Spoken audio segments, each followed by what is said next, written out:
All right, let's do it live on a Monday edition of Cleveland Browns Daily. I am merely Beau. He is the great Z. How you living, pal? I'm doing well. You know, we're in the period, I think, of grayness has set in, but it was a nice visit from Pedro over the weekend. I might need a vacation from his time here. And it was joyous. It was perfect. It was a lot, man. That's a quick in and out. It wasn't that. We got here on Wednesday. 5 nights. Oh, Wednesday. And he left yesterday or this morning? Wednesday night, Thursday, Friday, Saturday. Yeah. Ooh, yeah. Yeah. That's about the limits of the scholarship. I offer at most 5-night scholarships. Anything more than a 5-night scholarship, and I'm going to revoke it. I think the sweet spot is a 4-night scholarship. I think that's the sweet spot. This was really a 4-day, though, because they got in late Wednesday night. So Wednesday night was just a quick hang, hey, how you doing? And then you had game Thursday. We had a crazy dinner Friday. Saturday we went pumpkin patching, which was a real treat. And then Sunday was all about football. Can you explain to me so I follow Miss K on social, and you appear to be at something where there were ducks or geese racing. Man, the duck race, it was electric. That was unbelievable. It's electric. It's my favorite. Where was that? Where is that? It's called is that open always? Maze Valley Farms. It's about an hour away. Don't ask me what direction. I didn't drive. I was merely passenging. But it's about an hour away. They've got so there's a corn maze that you go through that's good. There are other corn mazes that I've been to that are a little more substantial. But I've never been anywhere that has this kind of electric 2 out of 3 duck racing. People go nuts. And there's a brewery on site. There's a little bit of a winery on site. They've got a great country store and pumpkins. And then they have a pumpkin cannon that is basically like a howitzer. It's like a mortar shell. And this thing, first they have about a van set up at about 80 yards. And they're just punishing this van, blowing the doors in, which was cool to see. He had one that really took one of the doors to the side of the van completely in, which was an incredible direct shot. And then they started going for distance, and he shot one, according to the people that were around, I mean, we were thinking at least 1,000 yards, which is half of a mile. And then he said that's what he's allowed to do in front of people, but he can crank the PSI up. And there are trees that he said are a mile away, and he's launched. He said he can't do it with the pumpkin. The pumpkin can't hold up to it, but a good gourd. He said if you get a gourd, the right gourd, he can launch it. He can launch it a country mile. Oh my! It was incredible. I might have to check this place out. I mean, we're pretty. I feel like I'm pretty well versed in the. I feel like the one down in Worcester would be on any sort of Mount Rushmore for the fall festivals. Like the name's blanking on me. The one down in Worcester. Mapleside would be great with the big slides. It's great. Yeah. I always think Patterson's has the best cider. Oh, they would be my cider draft choice. And then there's a couple others we've been to. Slay's Farm out near us, but I might have to try this Maze Valley. Because Slay's has probably the best corn maze I've been to. Yeah. But I've never seen this goose duck race thing that you were watching. That was unbelievable. And you're safe. You feel very safe as a spectator for those who are very caged, afraid of the foul. Yeah, their track is very clearly defined, and these ducks they get after it. And I'll tell you what, you got to be, and you have to be real judicious and on point with your cheers, because the first race our side dominated. It was a laugher. Trash is being talked across the boundaries. Sure. And then in the second race, we were on our way to another laugher, and then we got so excited for the Ducks. We were like, that's right. You know, everybody's going nuts. And the Ducks were like, whoa, this is too much. And they threw it in reverse. They were scared. I think maybe the fix was in, though. I'm not sure. Ooh. I'm not sure. Ooh. I'm not sure if they were destined for a round 3 no matter what happened. Wow, that's an interesting allegation out of you on a Monday. I like it. Yeah. I like where your head's at. What did you? It was a ton of fun. I mean, the weather was largely gross. So what are you going to do? You watched it, and we're in for this, right? I mean, I can deal with all the winter, all the snow in the world. This is the worst. This 40 to 50 rain, can't do anything. It's just sloppy, wet, gross. There's nothing you can do. And then watch a lot of football. Of course, we did not play on Sunday, which allowed for me. I told myself I'm going to spend some time with the family. The one football game I wanted to watch was Baltimore and the Ravens. That was the one that I wanted to watch. for obvious reasons. And that was an attention getter. Sure was. That is why you don't draft a left tackle when there is an electric receiver, because you're not game planning for left tackles. You're game planning for guys who get separation always. I said in the lead up to the draft, and I don't know, I think because he didn't play last year, people forgot that he was the number one receiver on LSU, not Justin Jefferson, that Jamar Chase was. He is stunning. He's stunning. They can, if it's 4th and 6, they want to run a dig, fine. Watch him make a comeback and get 6-yard separation on the comeback. You want to throw it to him short and he'll break 6 tackles, fine. You want to throw it to him deep down the field, he'll push off and outmuscle a receiver. He's got a little bit of Anquan Oldham in how strong he is in the upper body. Yep. Honestly, reminds me of Odell when he got to the Giants. It was just uncoverable. Yep. As a rookie out of LSU. That's what he looked like to me, was how electric Odell was when he first got to the Giants. He's got a real shot, and right now if you're doing first-team All-Pro wide receiver, it's probably him and Cooper Kupp, which is pretty wild. Yeah. It would probably be him, Cooper Kupp, and maybe Deebo Samuel. Or Devontae Adams. Devontae Adams is – sure. You're right. Yeah, but he's – Don't look at me like that. Deebo Samuel's top 5 in the league in receiving without any question. They've even been on a bye. Gibby. Yeah, just a 2-4 team, baby. Just a 2-4 team. We'll get there in a second. I have thoughts. Oh, I think 2:30. I think him and Cooper Kupp are the two. No, you're right. That's your first team All-Pro wide receivers. Yeah. He's unbelievable. And Burrow is, I mean, 41-17. And I with would an not have had interception that. in the end zone. And, Correct. And as impressive as their offense was, their defense has been excellent. They haven't given up more than 25 points in a game yet this year. They're looking really, really good. The Bengals are frisky. We had them ranked. I think they're more than that. They're the one seed in substantially. the AFC right now. We said they were frisky. I think they've moved beyond frisky. They've already played the Packers. So you want to talk about holding people under 25? They played the Packers. They played the Ravens. They played the Vikings. Yeah, they're a full day. Let me just say this real quickly, Gibby. Go ahead. Here are your NFL leaders in receiving yardage. Cooper Kupp, 1, 809. Jamar Chase, 2, 754. Devontae Adams, 3, 744. Deebo Samuel, 4, 648. Deebo Samuel, though, has only played 6 games. So he is actually second in the NFL in yards per game ahead of Jamar Chase. Yeah. Well, one's doing it from a winner, one's doing it from a loser, and the winners usually get rewarded. Fine. I'm just saying I did have that right. He was top 5 in the league in receiving, even with a game missed. Yeah. What else did you other than that one, and obviously being impressed with what you saw from Cincinnati, did you check out any of the other, how much of the other stuff did you watch? Watched I had the red zone on basically the entire day. So, I watched. This is the most NFL I've watched in I can't even tell you how long, because, with not Pedro in town, that's what he wanted to do, post up. NFL was going on all day long. If you can do the ideal scenario is you put red zone on your main television, and then you watch a game Ravens, on the Bengals secondary. On the side. Yep. On the secondary that's what I did. That's a veteran move out of you for someone who's usually spends his Sunday at a stadium. That's veteran. Red zone main channel, side TV is one game, and that way you can watch the whole league. It was a crazy day.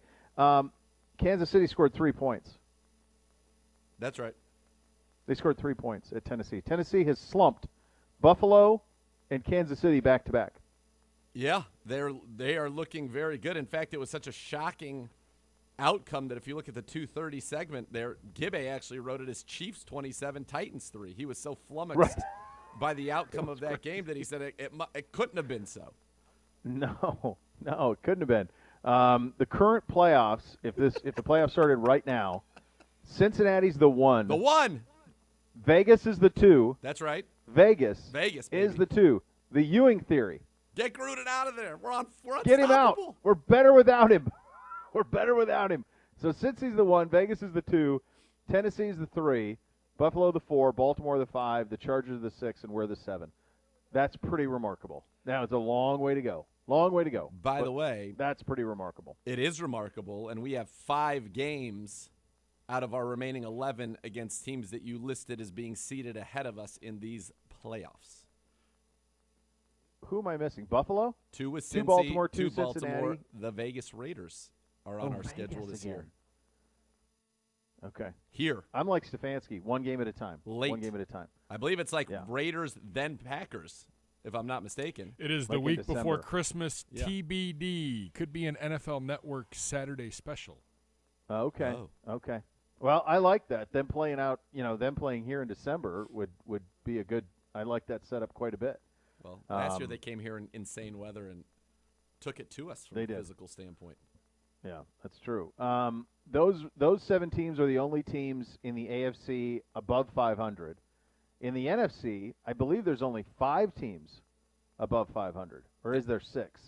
But the NFC everybody ones, else is they 3 all and have 3 one or worse. They all have one Well, loss. the top 5 all have 1 loss, or Arizona's 0. perfect. Yeah. And then after that, everybody's 2 and 4. Awful. Rotten. Yeah, absolutely dreadful.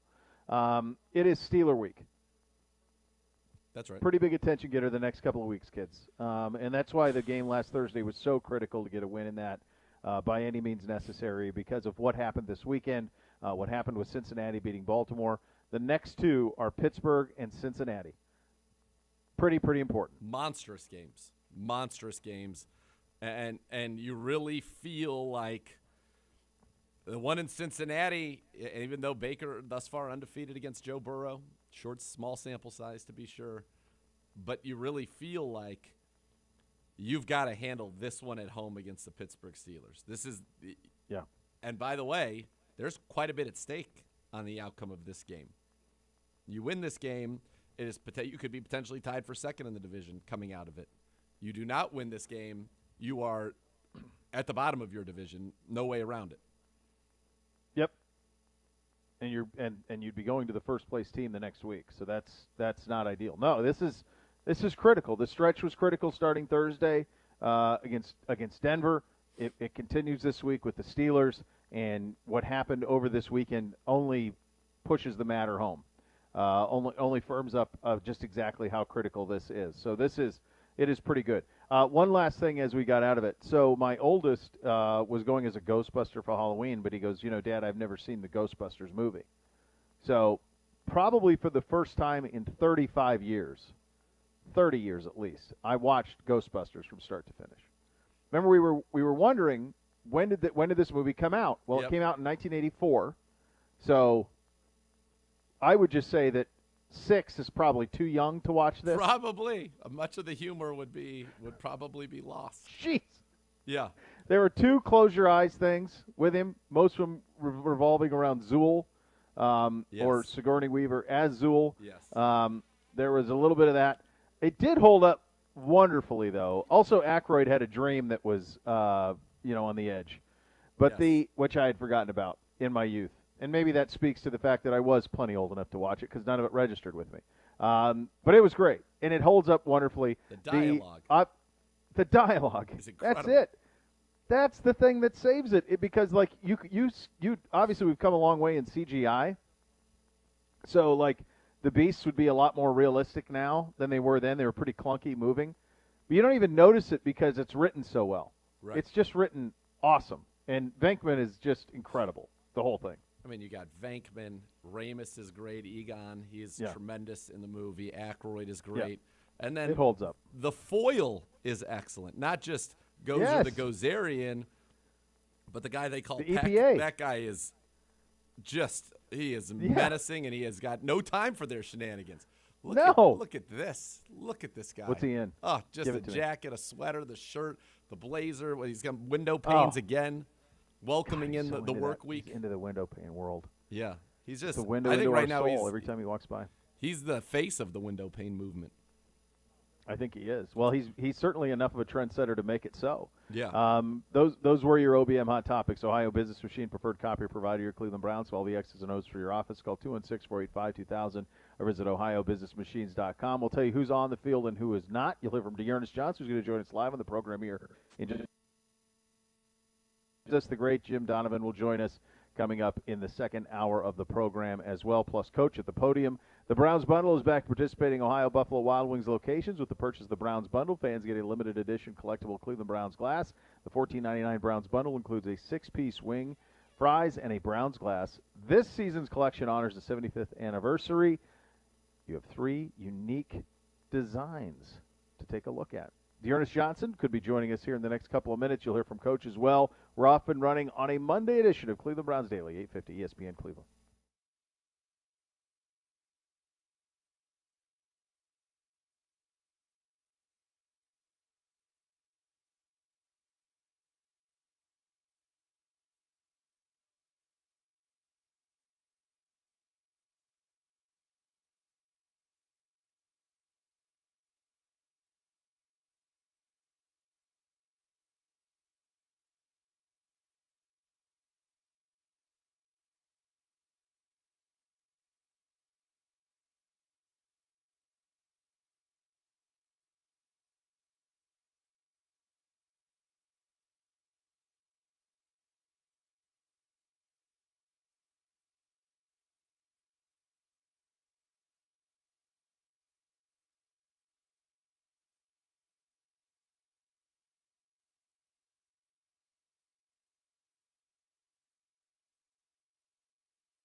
EOX Vantage has that local presence with the global footprint trusted by some of the world's biggest brands. Here's a testimonial from EOX Vantage client Ed Scheel.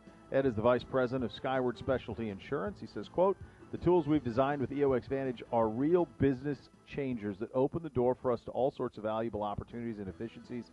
They help our team members stay on the same page while collaborating remotely, make it easier to communicate with customers, cut down on manual data entry and the associated input errors, and cut hours off processes, reducing those times. Operationally, it is a brand new ballgame for us. Learn more about EOX Vantage by visiting www.eoxvantage.com or call 216-298-1616. And with that, we head out on the hotline for the man of the hour and the weekend, the great Dearness Johnson, joining us fresh off of the sublime performance on Thursday Night Football. It's been a couple of days, my man. Congratulations. I just can't imagine how special Thursday night and the weekend has been for you. Can you take us through the night and then the last couple of days that followed? What's this all been like, pal? Man, thanks for having me, man. It's been good, just going in, just getting the chance to start, going in, just getting the chance to start. An NFL game is always big time, it's always a dream that you have, coming up. But, man, Thursday night was a special night. The O-line did a great job, up front. The receivers did a great job blocking. Coach Thump and Coach Prevost, and just the whole coaching staff. I appreciate all of them just for just giving me an opportunity, just to believe me, just giving me an opportunity to go out there and just play football. Dearness, it was great to see. Enjoyed watching the performance, talking with you after the game for our interview on Browns Live. But I want to know what you do this weekend, man. You have that game. I'm sure you're probably the only one that was like, hey, let's just keep football rolling. This is great. But you got a chance to get away. What'd you end up doing this weekend? Man, I just hung out with the family. I hung out with the family. I took everyone out to Top Golf, and we all just hung out at Top Golf and just celebrated. Just spent time with the family and the 2 kids. Were you mobbed at Top Golf? I mean, you're walking in there like the king of Cleveland. No, a little bit.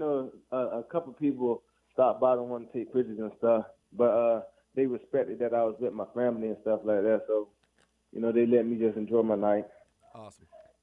Dearness, by now our fans have no doubt heard your story, and heck, we told it last year. We've told it for a couple of years here on this program, but certainly we talked about what you bring to this team and knew that you were capable of this.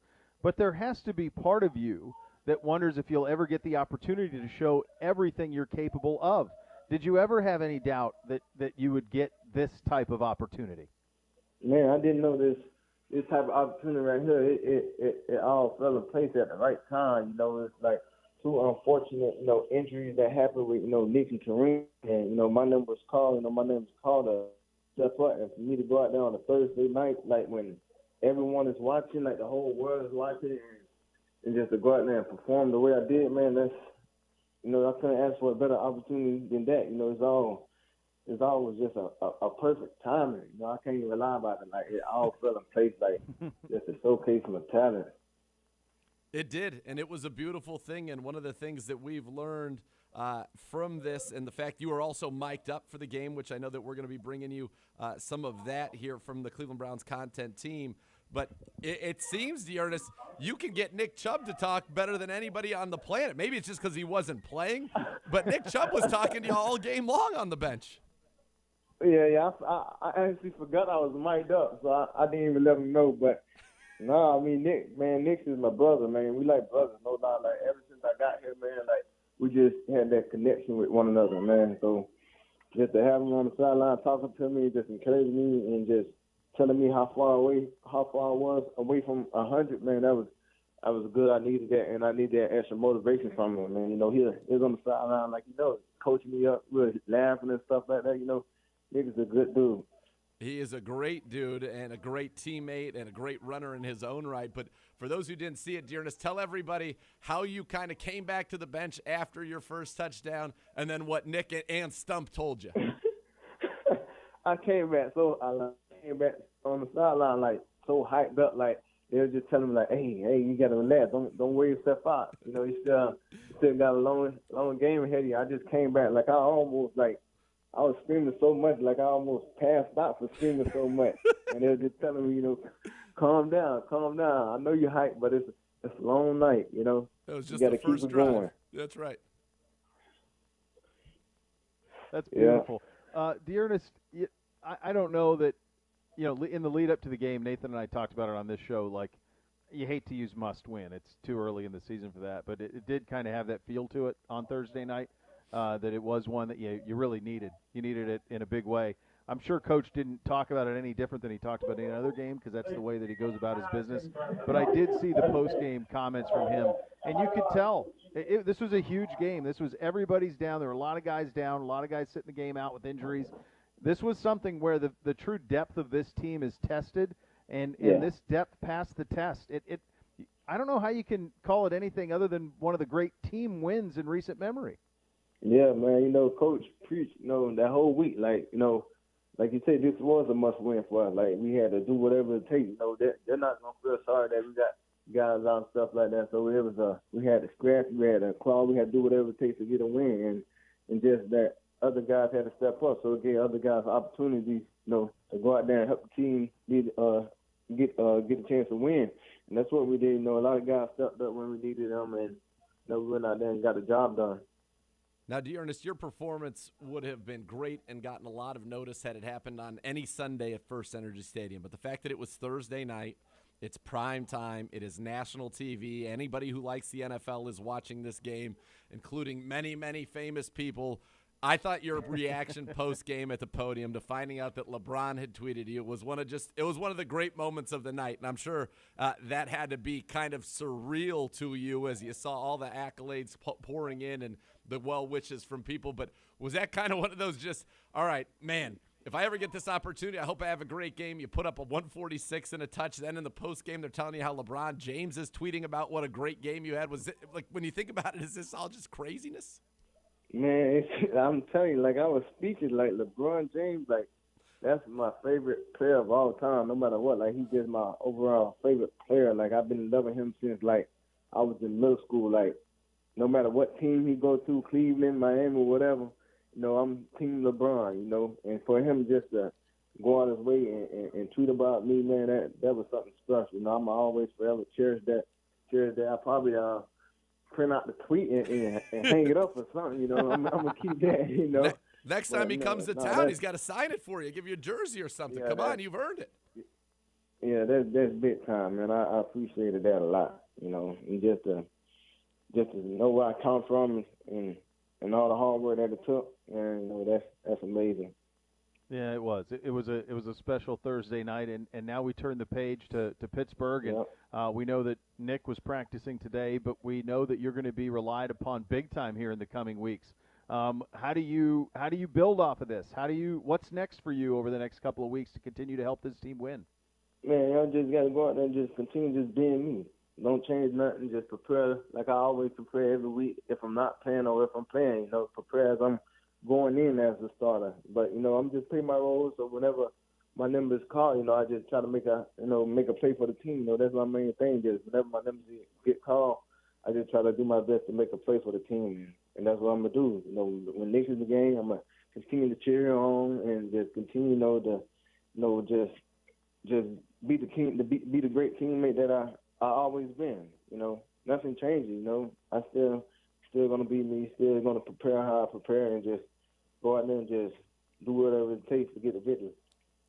And that's what you do, whether it's being on special teams, on coverage teams, whether it's carrying the ball, whether it's blocking. Don't think that we noticed, at least on this show, and we've talked about that Hail Mary does not happen against Arizona without you picking up Marcus Golden when he tried to loop all the way back around. So it's all those little things that you do, and then obviously the big things, carrying the football, catching the football to help this team win. You're always willing to do it. Did you get a little film room love on that Hail Mary there, Dearness, for that block?